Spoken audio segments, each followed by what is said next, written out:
Okay. Patitiisin na lang po ng mga bata yan. Kasi dapat daw, Kasi, gaang-gaangan na. Yan ang desisyon ng DepEd. Starting next year, sisimulan na next year, babawasan 5 subjects na lang yan. Ngayon po, congested pa rin. Pero napakadami natin mag-aaral. 28.8 million. Iba-iba ano, 22, 23, 28 million. Hindi, ang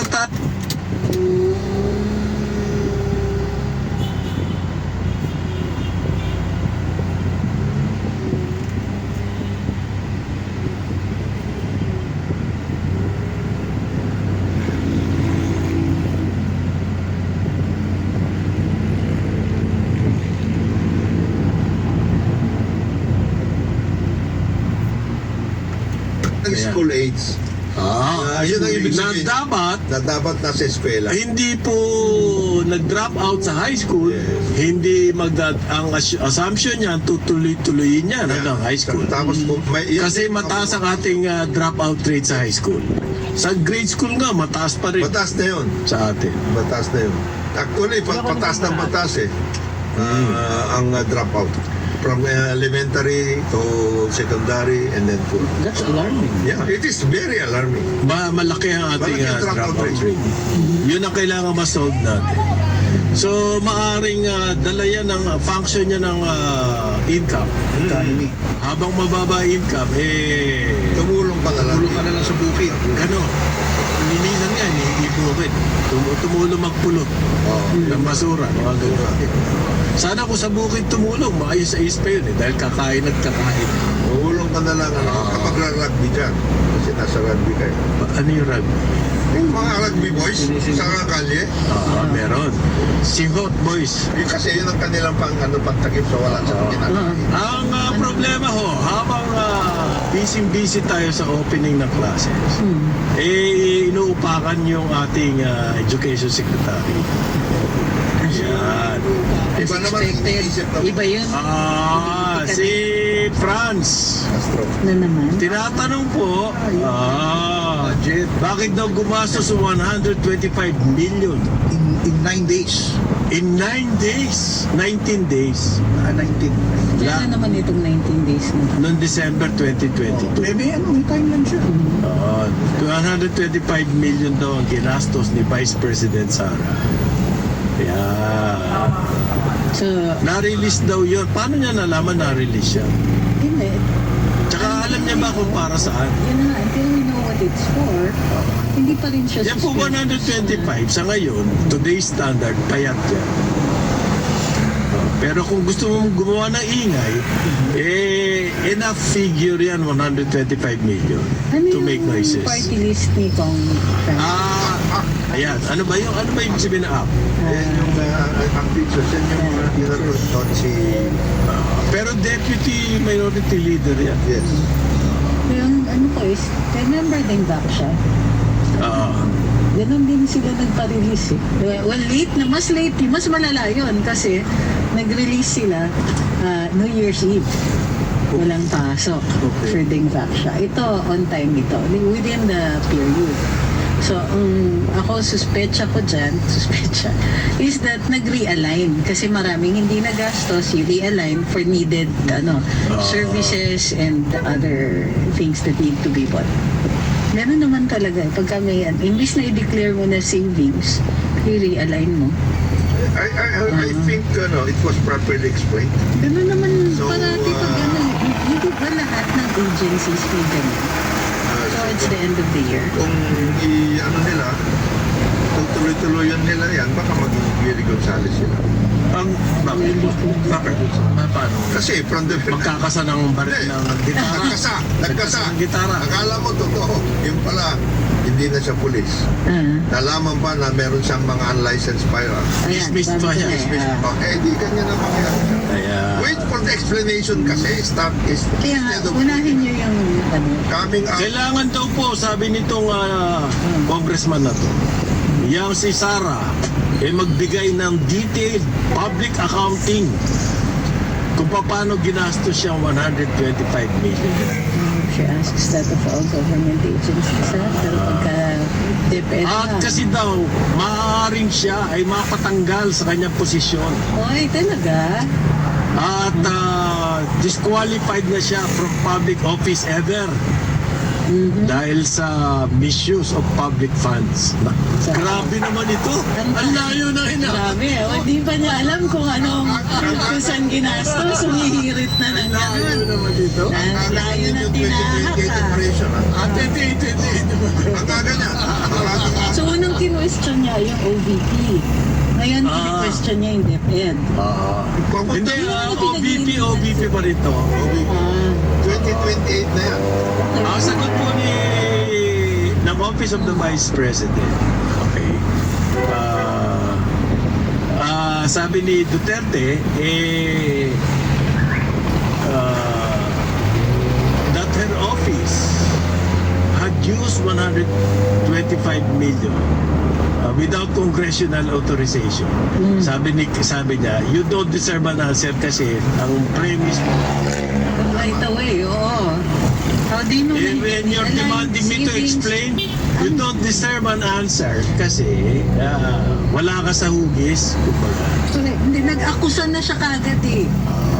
Bakit ko sasagutin yan? Pag sinagot ni Sara Kaya mo yan, pag ah. sinagot ni Sara yan, Palawig nga na wala sa lugar. Oo, na parang lumalabas na, may tinago ka nga pala talaga. Wait for the explanation. Ang assumption po ng Vice President, Office of the Vice President dito, everything was in order. Yes. Kapag meron kang ina-accuse na ganyan, ikaw ang magpatunay na may mali. It's the other way round. Magsasalita ka ganyan, tapos sasabihin mo kay Sara, you explain. So si Sara magpapatunay na tama yung ginawa niya. Mali. Yan ang This mali. is the Antonio Trillanes School of Hindi yan. Diplomacy. Hindi yan. Hindi yan science-based. It has to be properly. Hindi, walang science. Wala. There's nothing here. It's a propaganda. Kung ikaw nag-accuse ka, sinabi mo mali pagkakagamit, patunayan mo yon, ilabas mo and everything, ganito ang ginawa mo, hindi sasabihin mo, mali ang ginawa nyo, explain mo, Ano yan? explain mo kung bakit Show cause order. ginawa yan. You are guilty unless proven innocent. Ang yan. Parang sa akin, tama yung sagot. Hindi, You don't Vice. deserve an answer. Estilo yan ng Raymond Bill Models Association, bro. Kusahan ka muna. Diba? O, ilabas mo yung ano mo. Eh, yung katunayan mo na hindi wala kang kasalanan. I-explain ako kay Ato Pinari. So, gusto pag na ikaw maglabas na ebidensya. Tapos ka. Usually yan, pag ganyan na you're accusing na sinasabi yung misuse or criminal, etc. Wait for the number At one. daw nag-release ng 125 million. Ay, bakit Eh sila bakit yan hindi? sa ano nila? Hindi, tsaka bakit hindi? Eh nandyan yan, allocated sa akin yan. Diba? Ang problema po ngayon ng mga government agencies, na-release na yung pondo sa inyo, hindi nyo ginagamit. Kaya nga eh. Eh di dapat bigyan ng medalya to dahil yung kanilang pera ginamit nila. Wait for the disburse. The only agency that can say na ito na misuse whatever etc. at this point in time Kuha. is not the Kuwait Office, is the COA. Sa kuha pala. Kuha to kuha. They will have to come out with a report. Bibigyan ka na yan ng Hindi, in fairness to the Congress naman, ginamit niya po yung COA report daw. what COA report? Basta meron siya, meron daw COA. Kung may COA report siya, bakit tinatanong pa niya kung Kasi alam mo na ginagawa? Ay, hindi. Documents from the Department of Budget and Management. Wala. Hindi ko. Patay. Wala yan. Budget Hindi and ko, Management. Wala yan. Hindi. So, Ganito merong ano yan basta merong budgetary allocation. Yung DBM can release. In fact, ang nangyari nung nag-assume office halos lahat ng officials in the Marcos administration, wala nang pera. Kasi you take over in the middle of the year. Ano yan? Kailan ba yan? 2022? 2022. Oh, last year. December 2022. Ang sinasabi na baka savings na nga. Hintayin nyo na lang yung report. Because before you come out with any Bakit kind of akusasyon kagad? At wala, ang sinasite niya ng COA, ang sinabi lang ng COA, meron additional allotment para sa confidential Yes. expense. Yes. Nung fiscal, nung 2022, amounting to 125 million. Yun po ang sinabi ng COA. Yes. Ang sinabi nitong si Castro, ngayon, kailangan paliwanag mo, bakit nagkaroon ka ng additional na 125 million ng confidential expenses? Okay, sige. Good luck with that. Alam ko na yung defense. Tama yung defense ni hindi Tama defense. si Tama yung Vice, sinabi ni Vice. Ano ngayon? Kung meron ako additional. Correct. You take a look at all of the document. Kasalanan ba niya yun kung binigyan siya ng additional? So, in the Baka meantime, ano lang. siguro dapat yung act, yung binibigay na nila kay Secretary, Vice President. Hindi ba kapansin-pansin na sunod-sunod ng... Sinasabi ko nga sa'yo, this is the start. Ito na. Prelims lang. Yung mga kumbaga sa job. Ibig mo sabihin parang goring lang? Naglalagay nila, they want to put her on the Goring, patikim defensive. lang? That's the strategy. Oh. Keeper of balance. Yes. Nasa Keep her on the media. defensive. Kailangan sagot siya ng sagot. Hindi na mauupo sa media yung papatulan yung ginagawa sa akusasyon. Kaya that, Pero no let up. Which happens to Nakakapagtaka, no let up. As start Vice yan. President lang yan. Hindi po yan ang presidente. Walang power yan. Ang talagang function niya na pwede mo manata sa DepEd kasi dyan meron siyang poder. As Vice President, dekorasyon lang po yan. Pero inuupakan siya as Vice President, not as DepEd. Meron sa Pero kasi DepEd. DepEd. they're keeping all Ayong covered. all bases covered. Hinihintay ko na. Yung sa wall, yung sa wall. Ano pa Yes. yan eh. Pero Meron pa hindi yan. pera yun, hindi pera. Yung sa wall, sa Vice President, hindi pera pa eh. tinitigilan yung sa wall. Dapat yun, tapos na yan eh. Tinanggal niya eh. Hindi. No? Bakit tinanggal ang mga pangalan ng heroes? Pati ang crucifix daw. Hindi, inclusive, sabi nga niya po. Hindi pwede separation of churches. May nagagalit yung mga pare. Hindi magalit sila. Eh, yung mga imam, Katapatan nila magalit. Gana. Gagalit eh. Wala na, hindi naman kailangan Inuupakan si Sarah sa sermon eh. Ganon? Totoo. Hindi naman I'm witness to it, personal Hindi witness. naman ninyo ano yan. Yung sinasabi niya is ayaw ko na lang magsalita tungkol dyan sa mga ganyan. Tama na yun. Ang aga ninyo. At saka halata naman. So, Pero pare, without let up nakakapagtaka. Kasi Is there a campaign? Is there funding behind it? Kung ganyan walang let up, ano yan? kaduda-duda, sana kung pabugso-bugso, may lalabas na. ika nga ni Coach Chot Reyes, lessons learned. Kailangan maaga pa lang. Oo. Paano ka na? It's better to learn Kasi than to win. yan. Oh. He didn't say that. He didn't say that. Yes, Implied it. Implied it. Hindi yun ang sinabi niya. Pag sinabi niya, ang pinag-usapan natin, learning experience, gusto pa niyo ako manalo. Yeah. Tama rin naman. Tayo pa pala hindi man. Tama rin, learning experience nga eh. Hindi, pero ito, So bakit aga-aga at ang target, ang Vice President? Hindi ko maintindihan yan eh. Ano kasi siya? Maintindihan ko kung ang target si BBM. Maintindihan ko yan kasi presidente yan eh. May manok na sila. Para Eh, sa pare. next Ito yan. presidential. itong mga ito, unang-una, alam mo naman yan, you have to lay the predicate earlier than necessary. Yan. Kasi, Pag laying the predicate, kinakabahan ako dyan. Para sinasabi. yung laying the predicate, kasi compilation yan, may album na later. First year, 2022 to 2023, ito. Yan. Second year, 2023 to 2024. Ito naman. Unti-unti Kaya nga, ang saya nito mga operator. long term running ito. Kontrata. Long term, Long term? Oo. ano ba tawag dun sila? Ano sila? Programa? Ayos. Retainer. Retainer.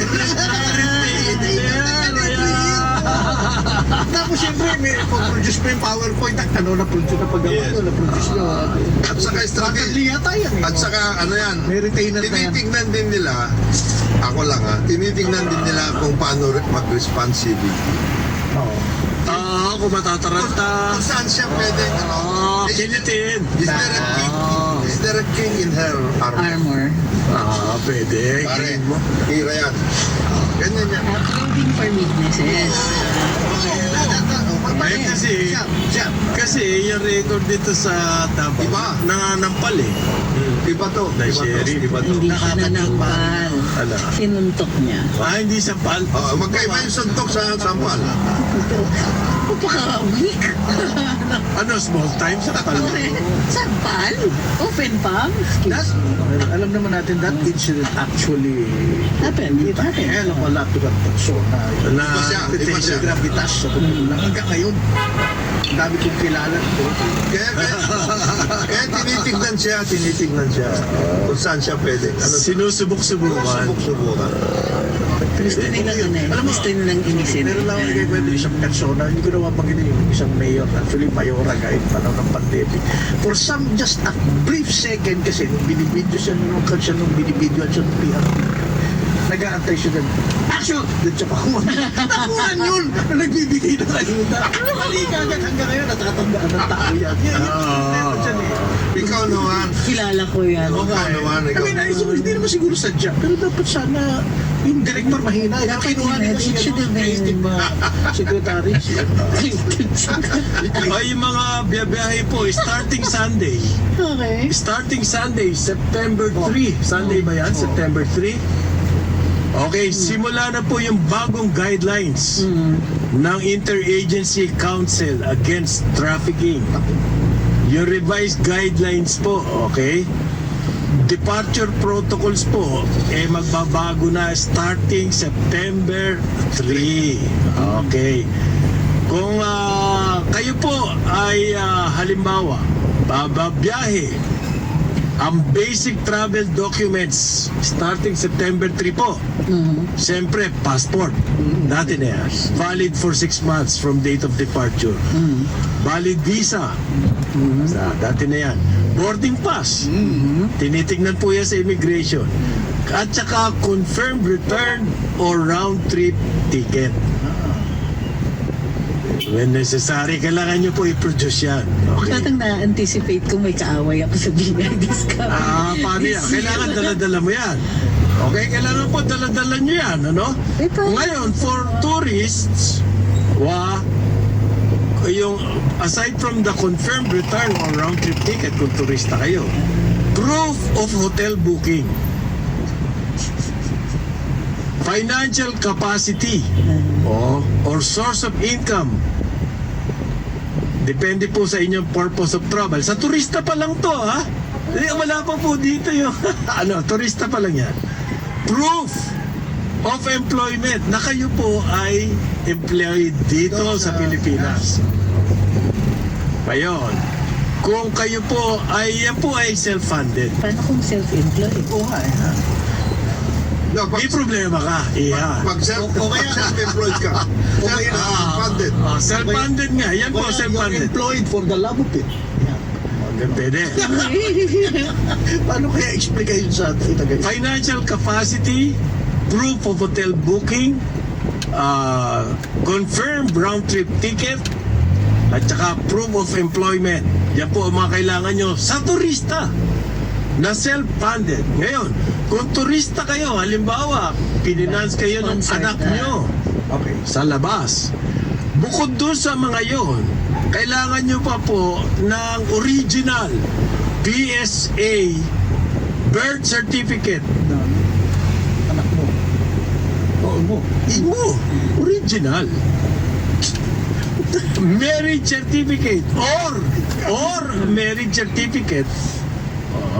Bakit? Bakit? Very Kasi to prove na related ka nga doon sa pupuntahan mo. Ano ba kayo? Hindi nyo naintindihan. Hindi, paglalabas, Kasi Kasi pupuntahan mo yung anak mo doon. paglalabas ka, Kung nagkukunwari ka lang na napupunta nanay ka ka, doon. Oo. kailangan mo ng proof ngayon, birth certificate, marriage certificate. Bakit may marriage certificate? Kailangan kasal ka para... Nakukunya rin ka eh. Anak- Nakukunya rin ka eh. Naman, Ikaw hindi naman, nyo hindi nyo naintindihan. Human trafficking po ang problema rin. But you're going to a country which has visa, ano, di ba? Ito masosolve po ang human trafficking dito. Hindi nyo naiintindihan. Kung meron kang birth certificate, sigurado hindi ka kasama sa Ipupunta ko na human trafficking. naayos mo na yung visa mo. Na-interview ko na yan, mga ganyan. Aba, anong pakialam ko dyan? Eh kung nilakad mo lang yung visa, basta yan ang requirement ng IAC. Anong visa? Wala kang Marriage certificate, birth Una, certificate, nakakuha ka ng visa, hindi ka pa alam ko. Eto ba po, yung sponsor mo sa labas, kailangan meron kang kopya nung kanyang, ito na ha, passport. Yeah, yung pupuntahan. Ano pupuntahan mo? Okay. Residence permit or any equivalent document. Okay. Okay. Valid passport. Valid work visa permit. Kung sponsored ka, halimbawa magtatrabaho ka, tapos certificate ng overseas employment, tapos yung resibo mo, OFW clearance, tapos clearance ng iyong sponsor. Clearance ng Yung inyong iyong sponsor. Ngayon, kung nung